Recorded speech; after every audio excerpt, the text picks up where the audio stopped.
Hello दोस्तों, आज हम स्टार्ट कर रहे हैं चैप्टर नंबर 6 जिसका नाम है सरल परिपथ, जो एग्जाम की दृष्टि से मोस्ट इम्पोर्टेंट चैप्टर है। इसका जो पहला क्वेश्चन है और जो दूसरा क्वेश्चन है वे मोस्ट इम्पोर्टेंट है, यानी किरचॉफ का नियम। ये कि पहला क्वेश्चन कौन सा है? किरचॉफ का नियम। ये हर साल पेपर में आता है। तो देखेंगे क्वेश्चन नंबर 1, विद्युत परिपथ के लिए किरचॉफ के नियमों को लिखिए, इनकी व्याख्या कीजिए और इनको परिपथ बनाकर समझाइए।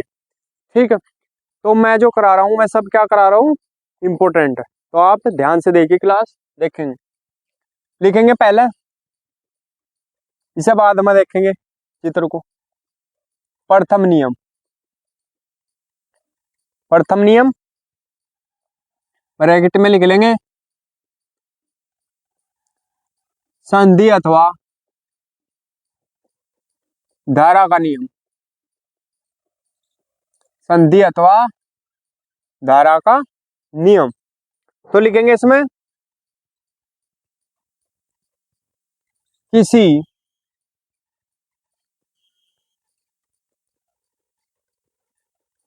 विद्युत परिपथ, समझाऊंगा बाद में, पहले लिख लो।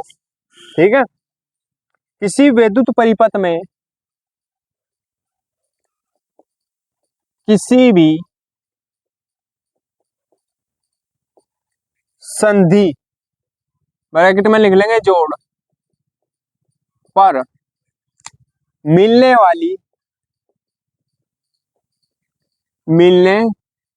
वाली समस्त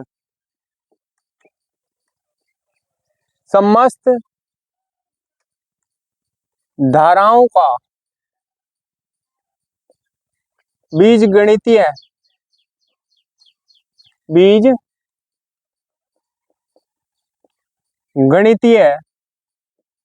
योग, बीजगणितीय योग शून्य होता है। शून्य होता है अर्थात क्या होगा? अर्थात कैसे लिखेंगे इसे? समेशन आई बराबर 0, समेशन आई बराबर 0। देखेंगे अब क्या कहा इसने। प्रथम नियम, संधि का नियम आवे तब भी यही प्रथम नियम है, और धारा का नियम आवे तब भी यही लिखना। ठीक है, प्रथम नियम है। तो क्या कहा, किसी विद्युत परिपथ में किसी भी संधि अथवा जोड़, संधि है या जोड़ी है, यहाँ जुड़ रहे हैं सब। ठीक है, संधि अथवा जोड़ पर मिलने वाली, जो मिल रही क्या, धाराएं सारी इसी पे मिल रही। ठीक है, धाराओं का बीजगणितीय योग क्या होता है? शून्य होता है, अर्थात समेशन आई बराबर क्या होगा? 0। अगर हम सारों का योग करेंगे तो क्या होगा? 0। ये नियम दिया। अब देखेंगे हम, अब क्या देखेंगे, क्या लिखेंगे? किरचॉफ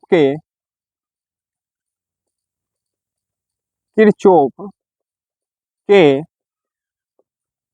नियमानुसार, किरचॉफ के नियमानुसार क्या होगा?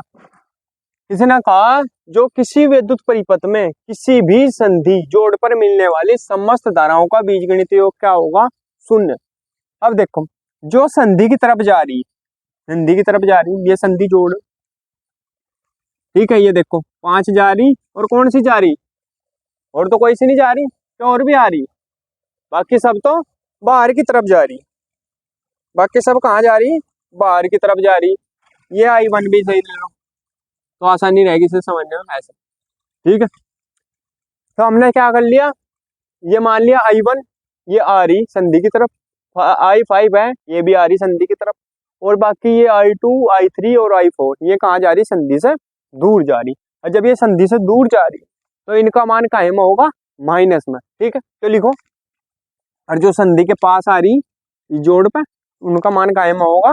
प्लस में। ठीक है, तो देखेंगे अब, तो पहले जो आ रही इस पे, इसकी तरफ उन्हें लिख लो पहले। तो क्या होगा? I1, देखो I1 प्लस I5 ये आ रही, और संधि से दूर जाने वाली कौन सी जा रही? देखो I2 जा रही दूर, माइनस, इसलिए -3 I3 ये भी माइनस लगेगा, और I4, क्योंकि जो संधि से दूर जा रही वे भी में माइनस में लगेंगी, और जो संधि के आ रही, संधि के पास आ रही, वे कायम होगा उनकी वैल्यू प्लस में। ठीक है, बराबर क्या कहा किरचॉफ ने कि जीरो, किरचॉफ ने क्या कहा कि जीरो, कि जो संधि पर आ रही, क्या कहा इसने, किसी संधि जोड़ पर मिलने वाली समस्त धाराओं का, समस्त जो धाराएं हैं उनका जो बीजगणित योग होगा वो क्या होगा, शून्य होगा। तो किसके बराबर होगा ये, शून्य के। ठीक है, अब जब ये शून्य के बराबर होगा तो यहां से क्या हो जाएगा, देखो I1 प्लस I5, अगर हम ये जो वैल्यू है माइनस की ये उधर ले जाए ब्रैकेट से बराबर से, तो क्या होगा, ये जो माइनस की वैल्यू है ये सारी कहीं कहीं की हो जाएंगी प्लस की। तो कर लो, क्या हो जाएगा, I2 plus I3 plus I4, हो गया, हो गया है। तो अब इससे क्या बन जाएगा, नियम क्या बन गया इससे, इससे नियम क्या बन गया, देखो इसके आधार पर लिखेंगे, आते हैं विद्युत परिपथ, आता है विद्युत परिपथ की किसी, आता है विद्युत परिपथ की किसी संधि पर आने वाली, किसी संधि पर आने वाली समस्त, समस्त धाराओं का योग, समस्त धाराओं का योग उस संधि से, उस संधि से दूर जाने वाली, दूर जाने वाली, दूर जाने वाली समस्त धाराओं का, क्या लिखेंगे, समस्त, समस्त धाराओं के योग के बराबर होता है, समस्त धाराओं के योग के बराबर होता है।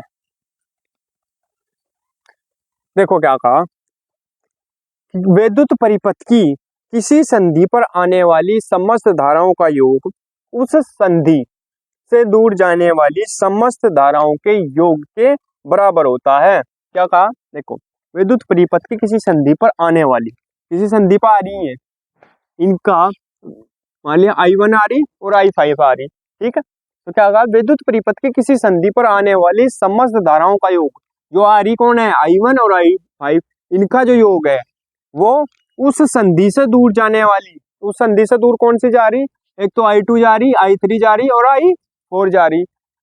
अब फिर समझो, विद्युत परिपथ की किसी संधि पर आने वाली समस्त धाराओं का, संधि पर कौन सी आ रही, एक तो I1 आ रही, एक I5 आ रही, और संधि से दूर कौन सी जा रही, I2 जा रही और I3 जा रही और I4 जा रही। ठीक है, अब देखो संधि पर आने वाली समस्त धाराओं का योग, समस्त धाराओं का जो संधि पर आ रही है कौन सी है, I1 और I5 का योग काहे के बराबर होगा, उस संधि से दूर जाने वाली, उस संधि से दूर कौन सी जा रही, I2 I3 I4, उस संधि से दूर जाने वाली समस्त धाराओं के योग के बराबर होता है। तो उस संधि से दूर जाने वाली कौन सी है, I2 I3 I4, तो इनका जो योग है वो किसके बराबर होता है, जो संधि के पास आ रही। तो क्या हुआ, जो संधि से पास आने वाली है और जो संधि से दूर जाने वाली है, उन सभी धाराओं का योग क्या होगा, बराबर होगा, एक दूसरे के मान लिया बराबर होंगी। ये जो मान लिया ये आने वाली है, तो इनका योग है जो वो संधि से दूर जाने वाली धाराओं के योग के बराबर होगा। ठीक है, यही क्या है, किरचॉफ का पहला नियम है। स्क्रीनशॉट ले लेंगे इसका, फिर करेंगे दूसरा नियम। चलो भाई देखेंगे, द्वितीय नियम है जो इसका दूसरा नियम, वोल्टता अथवा पास का नियम। ठीक है, ये फिगर बना लेंगे, ये बंद पास है पहला और ये दूसरा, ये प्रतिरोध R1 R2 और R3 है, ये I2 धारा, ये I1 और ये I2, ये I1 प्लस I2। ठीक है, तो लिखेंगे इसका नियम, अगर वोल्टता का नियम आवे तब भी यही है, पास अथवा पास का नियम आवे तब भी यही है। एक ही जोड़ लिख लेंगे जो पहला नियम लिखवाया उसमें। अगर वो पूछे कोई कि जो किरचॉफ का प्रथम नियम है वो किस पर आधारित है, वो आवेश के संरक्षण के नियम पर आधारित है, वो लिख लेंगे उसमें।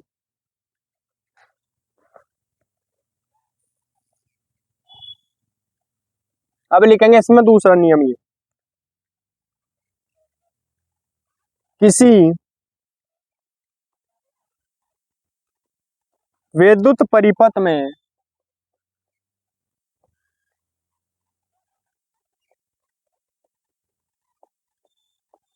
प्रत्येक बंद पास के विभिन्न खंडों में विभिन्न खंडों में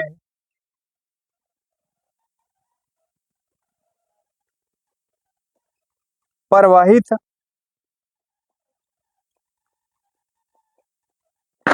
होने वाली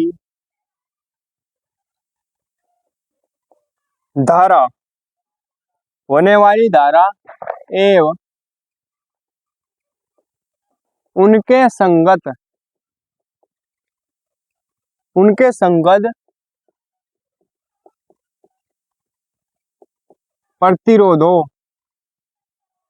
संगत प्रतिरोधों के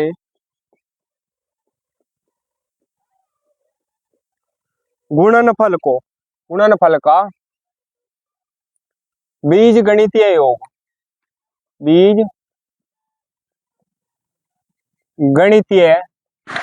योग उस पास में कार्य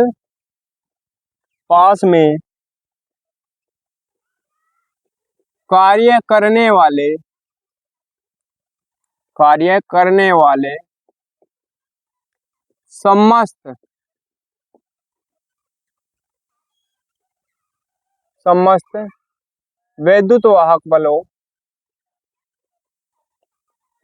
समस्त विद्युत वाहक बलों के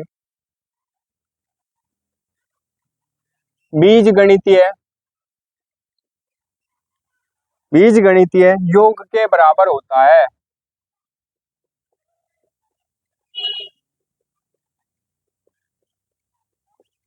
बराबर होता है। चलो भाई, क्या आता है? किसी विद्युत परिपथ में प्रत्येक बंद पास के विभिन्न खंडों में प्रवाहित होने वाली धारा एवं उनके संगत प्रतिरोधों के गुणनफल का बीजगणितीय योग उस पास में कार्य करने वाले समस्त विद्युत वाहक बलों के बीजगणितीय योग के बराबर होता है। तो क्या लिखेंगे? अर्थात क्या हो जाएगा? समेशन आई आर बराबर का क्या होगा? विद्युत वाहक बलों का यानी समेशन ई। ठीक है, यही बन गया। इसके अकॉर्डिंग क्या है? किसी विद्युत परिपथ में प्रत्येक बंद पास के विभिन्न खंडों में प्रवाहित होने वाली धारा, ठीक, धारा ये आई ए उनके संगत प्रतिरोधों के गुणनफल का बीजगणितीय योग। संगत प्रतिरोध कौन सा? आर। ठीक है, उस पास में कार्य करने वाले समस्त विद्युत वाहक बलों के बीजगणितीय योग के बराबर होता है। तो उसमें कार्य करने वाले विद्युत वाहक बल कहेंगे समेशन ई के बराबर होगा। ठीक है, यही क्या है? किरचॉफ का दूसरा नियम है। स्क्रीनशॉट ले लेंगे, परीक्षा की दृष्टि से मोस्ट इंपोर्टेंट है। एक चीज और लिख देंगे इसमें, क्या लिख देंगे कि यह है किरचॉफ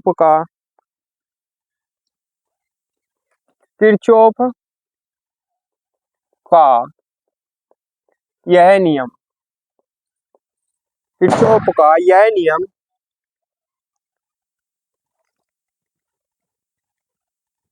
ऊर्जा के संरक्षण को व्यक्त करता है। चलो भाई, अगर शॉर्ट क्वेश्चन में आता है, ऑब्जेक्टिव में दे देता है वो कि किरचॉफ का दूसरा नियम कौन से नियम पर आधारित है, तो ऊर्जा के संरक्षण के नियम पर आधारित है या उसे व्यक्त करता है। ठीक है, और पहला नियम आवेश के संरक्षण पर। तो ठीक है, स्क्रीनशॉट ले लो इसका फटाफट।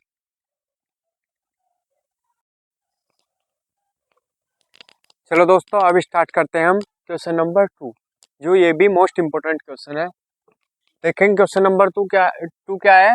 व्हाइट स्टोन सेतु का परिपथ चित्र खींचिए तथा किरचॉफ के नियम से सेतु के संतुलन के प्रतिबंध का एक व्यंजक प्राप्त कीजिए। जो इसके संतुलन की शर्त है वो सिद्ध करनी है, ठीक है। उसका जो फॉर्मूला है वो निकालना, ठीक है। चित्र क्या दिया था पहले देख लेंगे। व्हाइट स्टोन सेतु का सिद्धांत, इसका आविष्कार व्हाइट स्टोन ने किया था, उन्हीं के नाम पर इसे क्या कहते हैं, व्हाइट स्टोन सेतु कहते हैं, ठीक है। अब देखेंगे इसमें चार प्रतिरोधों पी क्यू आर तथा एस को श्रेणी क्रम में जोड़कर एक ए बी सी डी चतुर्भुज बनाते हैं, ठीक है। क्या बनाते हैं, एक ए बी सी डी चतुर्भुज बनाते हैं। इसमें चार प्रतिरोधों कौन से, पी क्यू, ये तो निकाल गया, पी क्यू आर एस, एक सेकेंड, पी क्यू एस और आर, ठीक है। पी क्यू एस आर और एस, ठीक है। क्या इसमें चार प्रतिरोधों पी क्यू आर और एस को श्रेणी क्रम में जोड़कर एक ए बी सी डी क्या बन गया, चतुर्भुज बनाते हैं, ठीक है। और भाई ये कुंजी K2 है, ये K1 है, ठीक है, ये ई है, यहाँ बन गया। ये देखो ये धाराएं देख ली, यहाँ E2 धारा बह रही, यहाँ नहीं सॉरी I2 बह रही, यहाँ I1, ये भी I1, ये I2। अब चलेगा इसमें शर्त, बहुत आसान चीज है, बस ये चित्र बनाना, कुछ नहीं करना, ज्यादा कुछ नहीं लिखना। कोई कहता हो ज्यादा लिखना, कुछ नहीं लिखना ज्यादा, मेन बात क्या है पेपर में सही कितना लिख रहे हैं, ये इंपॉर्टेंट है, ठीक है। देखेंगे हेडिंग क्या डालेंगे, व्हाइट स्टोन सेतु का सिद्धांत है, इसका आविष्कार व्हाइट स्टोन ने किया था, उन्हीं के नाम पर इसे क्या कहते हैं, व्हाइट स्टोन सेतु कहते हैं, ठीक है। इसमें चार प्रतिरोधों पी क्यू आर तथा एस को श्रेणी क्रम में जोड़कर एक ए बी सी डी चतुर्भुज बनाते हैं, ठीक है। तो मैं जब एग्जाम आपके नज़दीक आ जाएंगे बोर्ड के, तो मैं एक ऐसी ट्रिक भी बताऊंगा जिसमें आपको कैसे लिखना है, लिखना कैसा है, हिंदी हो चाहे इंग्लिश हो चाहे मैथ हो, कैसे क्वेश्चन हल करना, फिजिक्स केमिस्ट्री सबका बताया जाएगा। तो बने रहिए हमारे चैनल पर और देखते रहिए हमारी वीडियो। चलो देखेंगे अब इसमें व्हाइट स्टोन सेतु के संतुलन अवस्था की शर्त का निगमन। तो यहाँ शर्त का निगमन करना, तो क्या करेंगे, देखो सबसे पहले लिख देंगे बंद पास, एक पास ही है, एक पास ही है, बंद पास ए बी डी ए ये बी ए और ये, ठीक है। यानी इसका ये जो है ये बंद पास है, ठीक है, बंद पास है ये ए बी डी ए, बंद पास ए बी डी ए के लिए किरचॉफ के लूप नियम से, किरचॉफ के नियम से, ठीक है। बंद पास कौन से में लगाना, इसमें ए बी डी ए, ठीक है। किरचॉफ का नियम लगा दो। किरचॉफ का नियम क्या कहता है, देखो क्या हो जाएगा, धारा कौन सी है, I1, I1 लिख दो, ठीक है, गुणा, और क्या है इसमें, ये कितना है, प्रतिरोध P, तो गुणा का की होगी प्रतिरोध, ठीक है, सही है। फिर माइनस धारा कितनी है, I2, इधर देखो I2 धारा I2 लिख दी, गुणा का की होगी प्रतिरोध कितना है, R बराबर 0, यही तो है किरचॉफ का नियम, ठीक है। तो मेन बात क्या है, धारा I1 कितनी है, इसके साथ प्रतिरोध P माइनस I2 के साथ R गुणा R बराबर 0, ठीक है, यहाँ तक। फिर क्या हो जाएगा, ये इसे क्या लिख देंगे, I1P माइनस I2 R बराबर 0, या क्या लिख देंगे I1P, ये जो है ये उधर जाकर कहीं का हो जाएगा प्लस का, देखो यहाँ माइनस का है I2R और उधर ले जाएंगे तो प्लस का हो जाएगा, तो क्या हो जाएगा प्लस का I2R, ये हो आगे। इसे क्या मान लिया हमने, समीकरण नंबर 1। अब देखो दूसरा बंद पास, देखो दूसरा, अब लिख देंगे बंद पास क्या लिखेंगे, इधर को लिख लो कभी, बंद पास बी सी डी में, D B, B C D B. अब देख लो कौन से में, बंद पास बी सी डी बी में, क्योंकि ये तो हो लिया था कंप्लीट। अब हमने किस में लिया, इसमें बी सी डी बी में। ठीक, अब इसमें देखेंगे धारा कितनी, I1, I1 गुणा प्रतिरोध क्यू, प्रतिरोध। ठीक है, यही तो करेंगे, माइनस का चिन्ह बीच में जैसे उसमें था। धारा कितनी, I2, I2 गुणा प्रतिरोध कितना, S, S, ऐसा हो गया, बराबर जीरो, बराबर जीरो। ठीक है, तो इसे भी क्या लिख लेंगे, I1 Q minus I2 S बराबर जीरो। अब ये देखो ये भी माइनस का, इसे उधर ले जाएंगे, कहीं का हो जाएगा प्लस का, तो क्या लिख देंगे, I1 क्यू माइन बराबर, ये उधर जाकर प्लस का हो जाएगा, I2 S। इसे क्या मान लेंगे हम, समीकरण नंबर 2।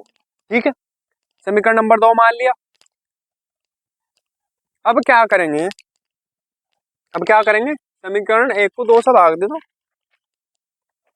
लिख देंगे, लेंगे समीकरण 1 को 2 से क्या करने पर, भाग करने पर, करो। समीकरण 1 को 2 से भाग करने पर क्या हो जाएगा, देखेंगे समीकरण 1 कौन सी है हमारे पास, ये है, और समीकरण 2 कौन सी है, ये है। एक दूसरे को भाग करना, मान लिया 1 से, 1 को 2 से भाग करना, एक कौन सी है, पहले एक लिख लो, पहले एक लिख लेंगे, पहले ये है, मान लिया ये है, पहले I1 P, इधर को लिख लो, आने का I1 P बराबर I2 R, ये है इक्वेशन पहले लिख ली। भाग किस तक करना, इस तक। ठीक है, इसके नीचे लिख लो, इधर क्या है, इधर वाले के नीचे, मान लिया जो इधर है इसके नीचे ये लिखा जाएगा, और जो इसके नीचे है ये लिखा जाएगा। ठीक है, तो I1 P के नीचे क्या लिखा जाएगा, I1 क्यू, क्यू है इधर, फिर बराबर, उधर बराबर है ना, ऐसा लगेगा बराबर, और बराबर है जब बराबर से उधर क्या है, उधर इस वाली में I2 S, तो अपॉन I2 S। ठीक है, ये हो गया।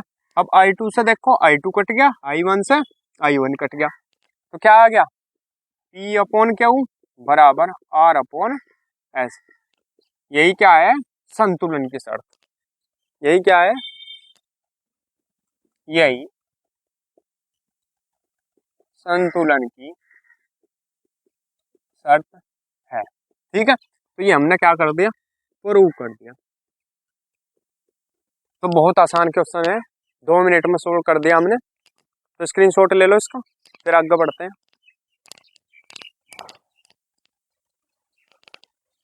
चलिए दोस्तों, अब हम स्टार्ट करते हैं इसके शॉर्ट क्वेश्चन। हमने इस चैप्टर के जो इम्पोर्टेंट लॉन्ग क्वेश्चन थे वे कंप्लीट कर लिए हैं। अब करते हैं इसके शॉर्ट क्वेश्चन फटाफट, देखते हैं। पहला शॉर्ट क्वेश्चन क्या है, किसी सेल के आंतरिक प्रतिरोध से क्या तात्पर्य है, यह किन किन बातों पर निर्भर करता है। मैं वही सब क्वेश्चन करा रहा, चाहे वे लॉन्ग हो, चाहे वे शॉर्ट हो, चाहे वे न्यूमेरिकल हो, जो बोर्ड में आ सकते हैं, जो मोस्ट मोस्ट इम्पोर्टेंट है। ठीक है, तो इसलिए वीडियो ध्यान से देखें।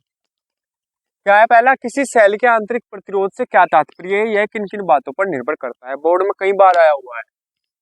आंसर लिखेंगे इसका, जिस प्रकार चालक तार धारा प्रवाह के मार्ग में अवरोध लगाता है, ठीक उसी प्रकार सेल के अंदर विद्युत अपघट्य भी धारा प्रवाह के मार्ग में अवरोध लगाता है। अवरोध का मतलब रोकता है, रोकना, अवरोध उत्पन्न करे, जिसे सेल का आंतरिक प्रतिरोध कहते हैं। जो अवरोध होगा उसे क्या कहेंगे, सेल का आंतरिक प्रतिरोध। मतलब सेल का आंतरिक प्रतिरोध भी होगा, आंतरिक मतलब अंदर का प्रतिरोध। ठीक है, जो उसके अंदर है।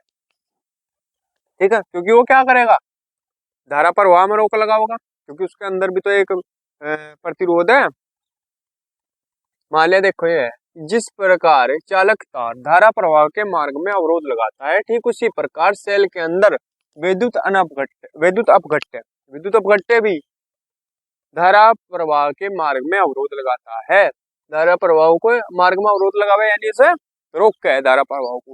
तो वो जो प्रतिरोध है वो क्या कहलाएगा, उसका आंतरिक प्रतिरोध कहलाएगा, क्योंकि विद्युत अपघट्य को हटा के ही तो धारा प्रवाह होगी। ठीक है, वो क्या कहलाएगा, उसका आंतरिक प्रतिरोध कहलाएगा। इसे कहाँ से प्रदर्शित करते हैं, स्मॉल आर से प्रदर्शित करते हैं। यह निम्न बातों पर निर्भर करता है।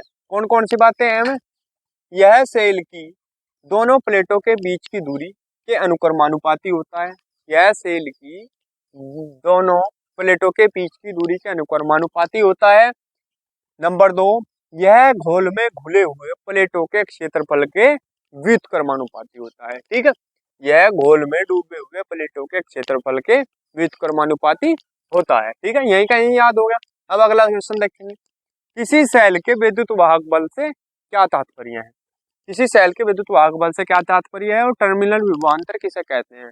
दोनों एक जैसे ही हैं इनकी डेफिनेशन। तो देखेंगे पहला, एकांक आवेश को सेल सहित, एकांक आवेश को सेल सहित पूर्ण परिपथ में एक बार प्रवाहित करने में सेल द्वारा दी गई ऊर्जा को सेल का विद्युत वाहक बल कहते हैं।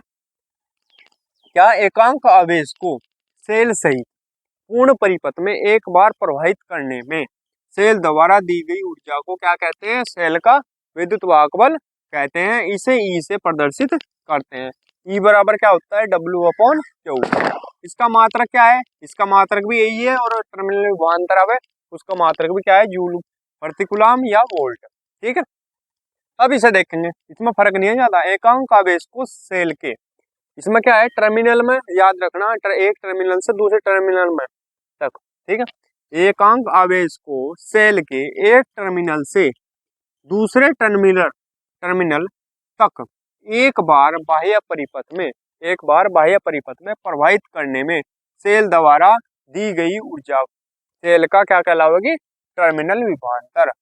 इसे V से प्रदर्शित करते हैं। V बराबर भी क्या होगा, W/Q। इसलिए इनमें ज्यादा कोई अंतर नहीं है। ठीक है, तो इम्पोर्टेंट डेफिनेशन है। अब इसका स्क्रीनशॉट ले लेंगे, फिर आगे बढ़ते हैं।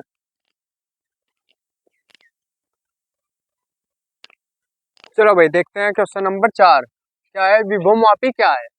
विभवमापी क्या है, आंसर में लिखेंगे, विभवमापी किसी सेल के विद्युत वाहक बल अथवा किसी विद्युत परिपथ के दो बिंदुओं के बीच विभवांतर को नापने के का उपकरण है।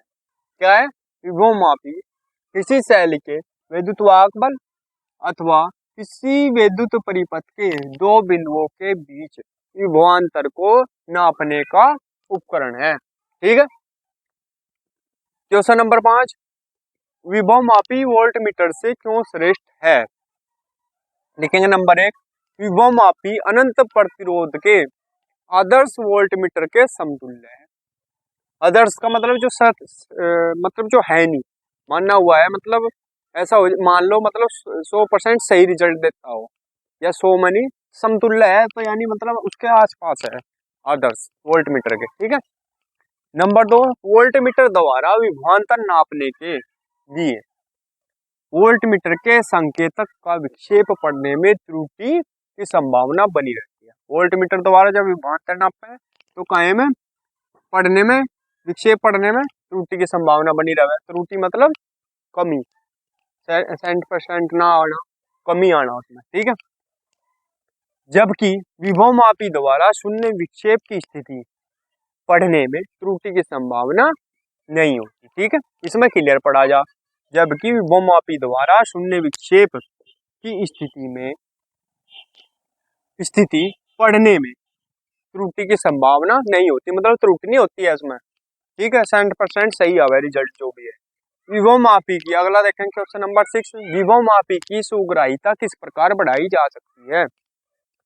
तो विभवमापी की लिखेंगे आंसर में, विभवमापी की सुग्राहिता बढ़ाने के लिए विभवमापी के तार की लंबाई बढ़ा देते हैं। ठीक है, तो विभवमापी के तार की क्या बढ़ा देंगे हम, लंबाई, तो विभवमापी की क्या बढ़ जाएगी, सुग्राहिता। ठीक है, तो दोस्तों हमने इसके जो मोस्ट इंपोर्टेंट लॉन्ग क्वेश्चन थे और शॉर्ट क्वेश्चन थे मैं कंप्लीट कर लिए हैं। अब अगली वीडियो में मिलते हैं इसके न्यूमेरिकलों के साथ।